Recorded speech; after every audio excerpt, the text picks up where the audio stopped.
অস্ট্রেলিয়ার বিপক্ষে বাংলাদেশ যা করেছে সেটা নিয়ে এবার হুলস্থুল কাণ্ড বেঁধে গেছে ভারত, পাকিস্তান, ইংল্যান্ড, অস্ট্রেলিয়া সহ বিভিন্ন দেশে। ক্রিকেটের সব গল্প বাদ দিয়ে শুধু অস্ট্রেলিয়ার বিপক্ষে বাংলাদেশের পারফরমেন্স নিয়েই এখন আলোচনা করছে ক্রিকেট বিশ্লেষক কিংবা সাবেক ক্রিকেটাররা। এই যেমন ইংল্যান্ডের কিংবদন্তি ক্রিকেটার কেভিন পিটারসন সামাজিক যোগাযোগ মাধ্যম এক্সে একটা পোস্টের মাধ্যমে তিনি বলেছেন, সত্যি বলতে আমি শুরু থেকে খেলা দেখিনি। অস্ট্রেলিয়ার মাটিতে বাংলাদেশ লড়াই করবে এটা আমার মনে হয়নি, তাই আমি তেমন গুরুত্ব সহকারে নেইনি। কিন্তু 2 দিন শেষে আমি যখন রেজাল্ট দেখলাম, আমি নিজের চোখকে বিশ্বাস করতে পারছি না। সত্যি এক অনন্য বাংলাদেশ।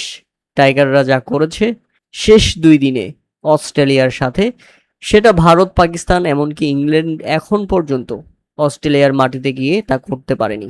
এখন মনে হচ্ছে আমিও টিভির সামনে শেষ 3 দিনের খেলা পুরোটা বসে দেখব।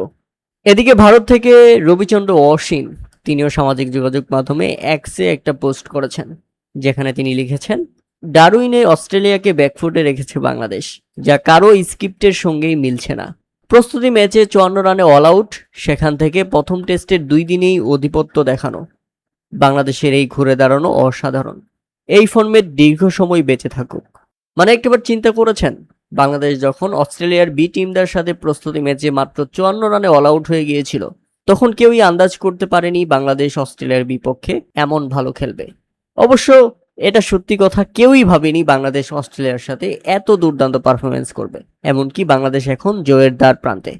এই যেমন কেভিন পিটারসন, তিনি তো গুরুত্বই দেয়নি বাংলাদেশের ম্যাচটাকে। তিনি ভেবেছিলেন বাংলাদেশ অস্ট্রেলিয়ার সঙ্গে কি খেলবে, তাই এই ম্যাচের খবর তিনি রাখেননি।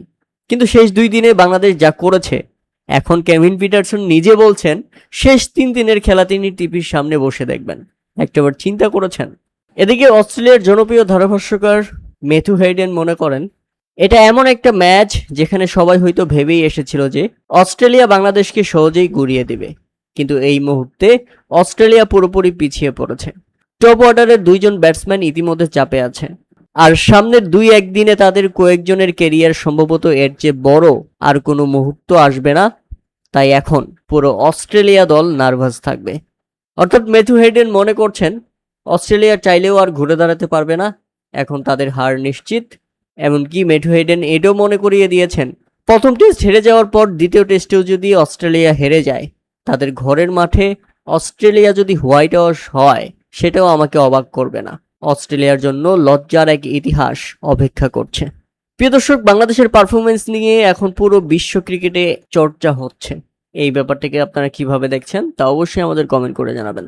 বাংলাদেশ ইতিমধ্যে 150+ রানের লিড নিয়ে ফেলেছে প্রথম ইনিংসেই। আশা করি প্রথম ইনিংসে বাংলাদেশ 200 রানের লিড পাবে এবং অস্ট্রেলিয়াকে ইনিংস ব্যবধানে হারানোর সুযোগ থাকবে বাংলাদেশের।